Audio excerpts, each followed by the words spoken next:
Assalamu alaikum wa rahmatullahi wa barakatuhu. In Sufism, there is the word, or words, insan kamil.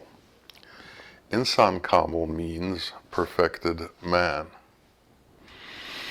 And the point in Sufism is to go from man to perfected man.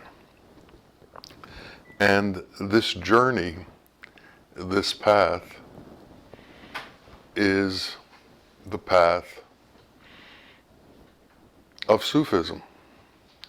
Now, what is the difference between man and perfected man? And in order to be able to move forward on this path, you have to understand the difference. Now, as we look around, if you look outside, you'll see squirrels running around, and they're animals. If you go into the jungle, you would see many more animals. If you go to the zoo, you'll see an assortment of animals taken from all over the world.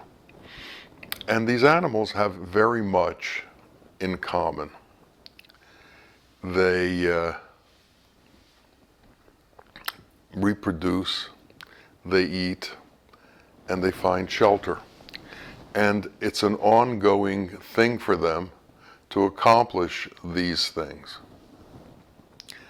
Man, in his lowest self, in his lowest level, does exactly the same thing that the animals do. If you look at the way they quantify different animals, there are mammals and reptiles, and man is listed as a mammal. It has the same characteristics, at least physically, as other mammals. So what is it that begins to separate man from the other mammals and from the other animals? Well, he either can be differentiated or not. Man has a lower self. That lower self is the animal tendencies and the animal qualities.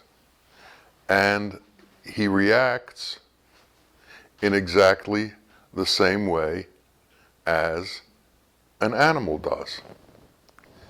So the question is, what is it that is within us that reacts like an animal? And what is it within us that doesn't react like an animal? And what's the difference? And when does that difference occur? When do we remove ourselves from the animal sections of who we are to the transcendent sections of who man is capable of being? We need to know the difference.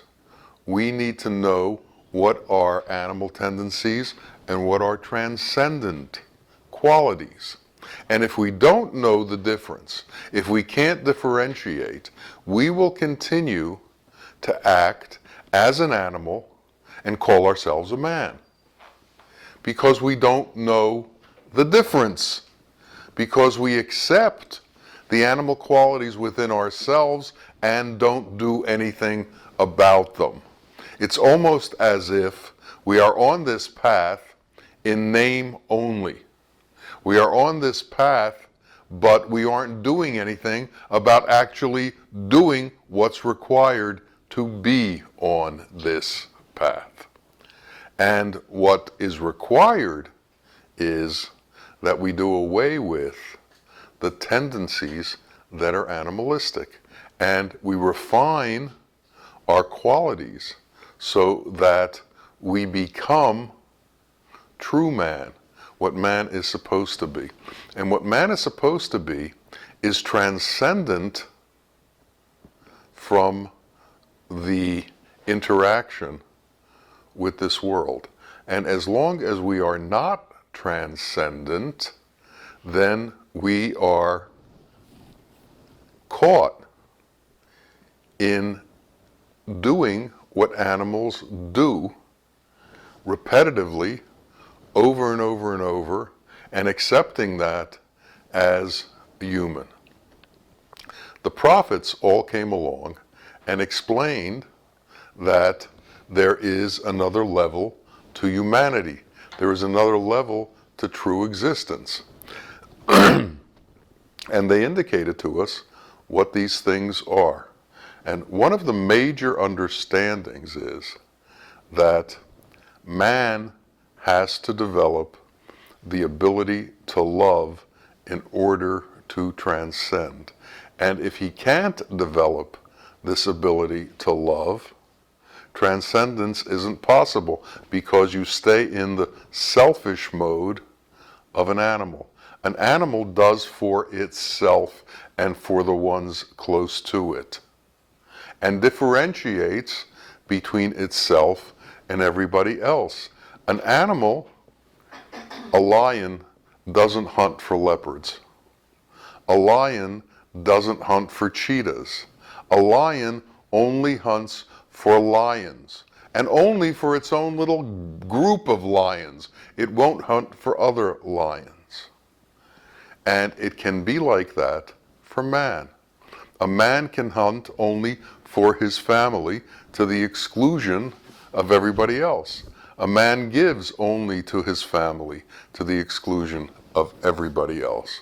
Seldom a transcendent man comes along who doesn't differentiate between family, between race, between gender, between religion, who is magnanimous, giving to everyone. These are rare beings in our society, and we give them special titles, like saints, or veli, which means friend of God. And a friend of God, to be truly a friend of God, you have to be a friend of man. But not just any man, all men. So saints give towards everyone. They don't separate out those who they favor and those who they don't favor. They favor everybody. They give towards everybody. We, in order to become transcendent, have to understand that kind of state of being. We also have to understand that we can't be attached to form and simultaneously be transcendent.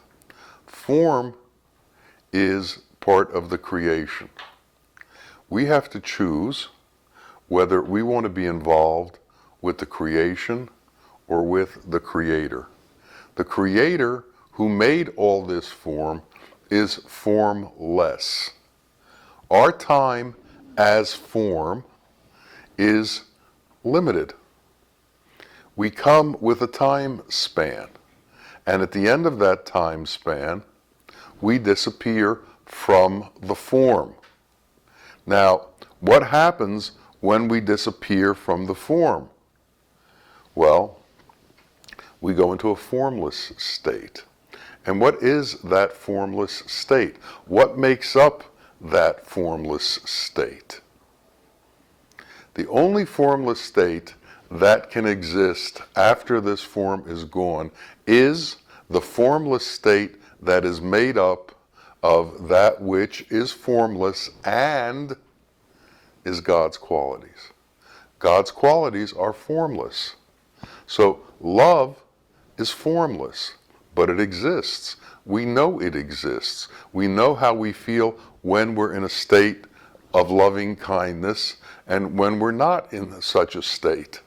We know what it's like to be around ones we love, ones who love us, and ones who don't love us. So we know that love exists even though you can't quantify it. We know that mercy exists even though we can't quantify it in physical terms. We can't quantify any of the formless qualities in physical terms, but they exist. And we know they exist because we've all felt them and we've all been in them. And we all know when we are in them, and we know that we are different when we are in them. So the point is to try and be in these transcendent qualities as often as possible and not to fall from the transcendent qualities. What happens is, if we get to do what we want, if we get what we need in this world, we can become in a state of contentment. But it's a false contentment. It's a contentment that's tied to obtaining the physical needs that we want within this world, or accomplishing the things that we want within this world. Can we be in the same state of contentment whether we get the things that we want or don't get the things that we want? Can we stay in the same state of contentment irrelevant of our worldly circumstances and irrelevant of the circumstances that surround us? Can we be centered in those qualities so that that center carries Allah with us wherever we go, irrespective of our surroundings? This is part of being transcendent, not being dependent on outer circumstances to create our state of being, but having a center that creates our state of being that's dependent only on our Lord and is connected to our Lord. If we begin to understand that, then things like anger and jealousy and hastiness and hatred dissipate and disappear. But if we are dependent on outward circumstances and we strive to make outward circumstances conform to our mind ideas, mind desire ideas of the way things should be, then whenever they don't conform to that set of ideals that's been set up in the movie of our mind, we run into trouble. We become irritable. We become angry. We become pushy. We become grasping because we haven't got what we want. And we believe and we make up reasons why we have to have it. In the larger context of the world, this is how wars start. I need oil, you have oil, you won't give me the oil. Okay, I'm going to take it. Okay, there's going to be a war. This is the way of the world. If you reduce it to the animal kingdom, the lion has a carcass and it's eating. The hyenas want the carcass. The hyenas surround the lion and they take the carcass. It's a very simple equation. The question is, do those kind of equations run our being? Do those kind of equations create who we are, or can we bypass these equations? Can we get out of the animal tendencies and the animal way of being? Now, every one of us has this set of animal tendencies within ourselves. Every one of us has these inclinations. The Buddhists call them taints. Everyone has these taints that keep you stuck to the world.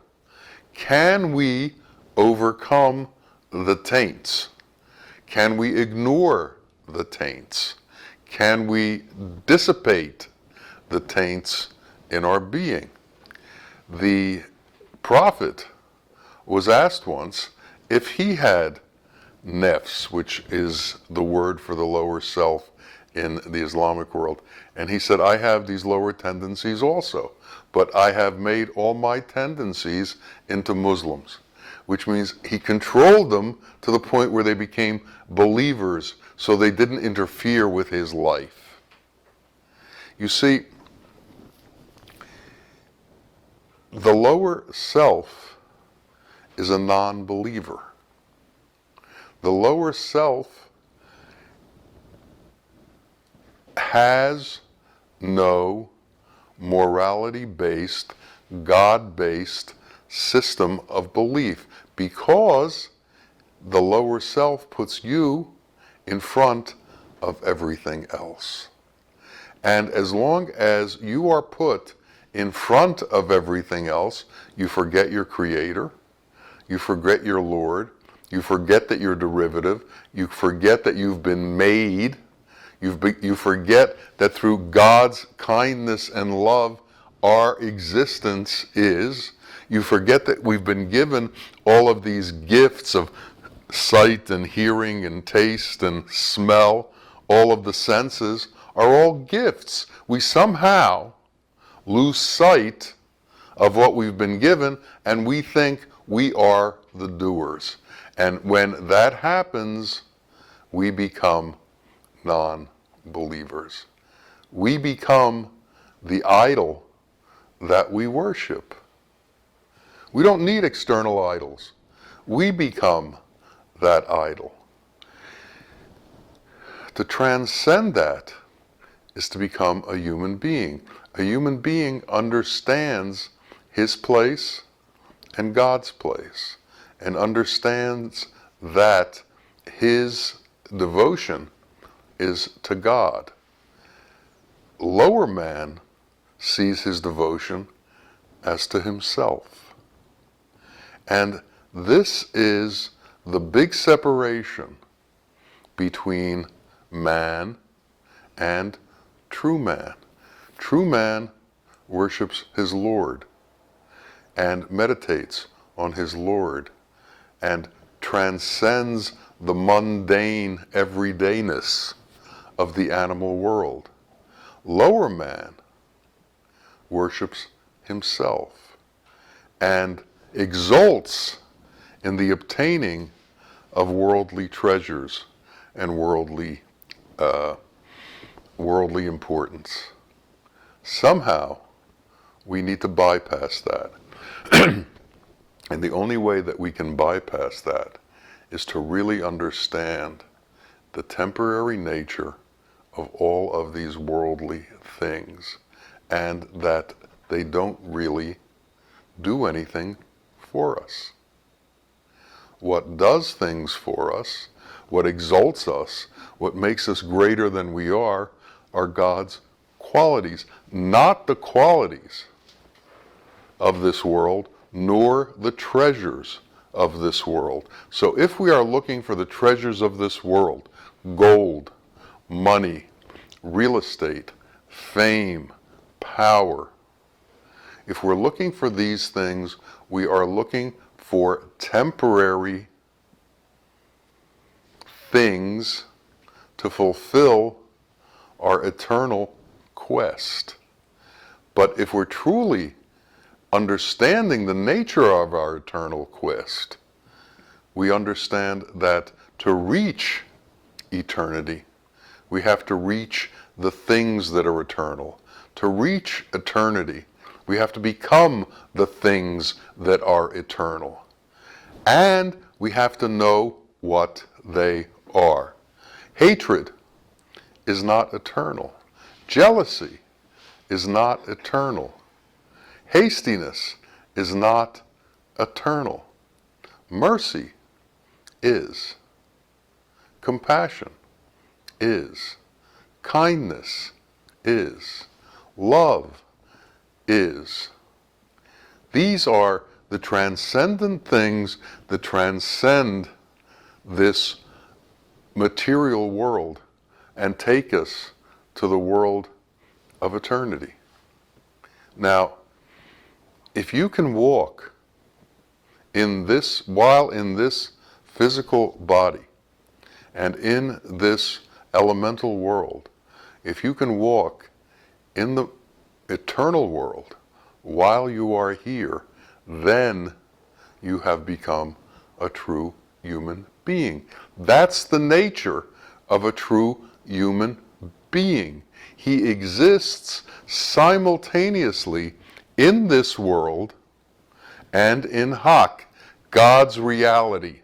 He exists in this world and in God's reality simultaneously. And that's the difference between animal man and transcendent man. Animals don't have the capability of walking in the transcendent qualities. Man does. And as long as man doesn't, he reduces himself to an animal. We need to take on the mantle of being human beings, true human beings. And to do that, we have to transcend our animal nature and not be susceptible to its influence, because it clouds us. It makes us think we need things we don't need. It puts us in a torpor that drives us away from the truth. We have to react to that, turn away from that, and go towards reality. It's a constant struggle because there are constant forces that are trying to pull us away from the truth. And there are lots of stories. There's a story of a man who was very saintly, and Satan goes after the saintly and tried with great effort to bring this man into his way of being. And so Satan turned himself into a snake and came in front of the man and said, "I'm being chased," while the man was sitting in a corner of the bazaar meditating. And he said, "You have to hide me." So the man took him and put him under his turban. And he said, "No, they have dogs. They'll smell me under your turban. The only way for you to actually save me is to swallow me."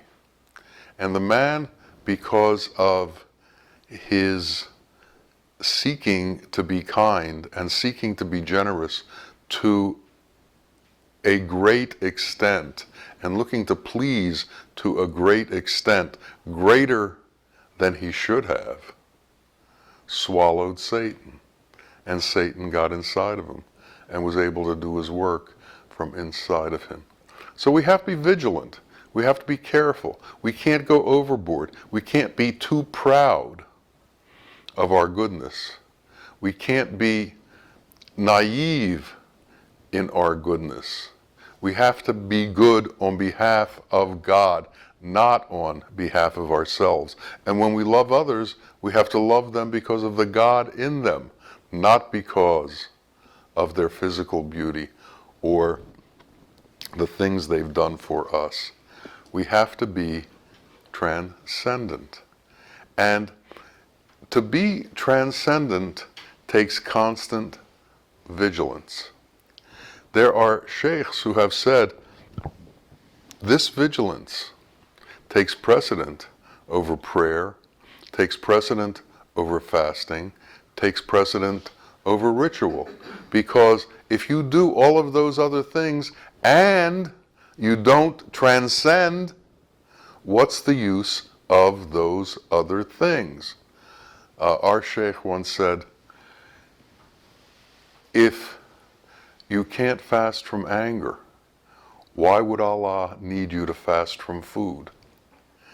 And we have to understand these things.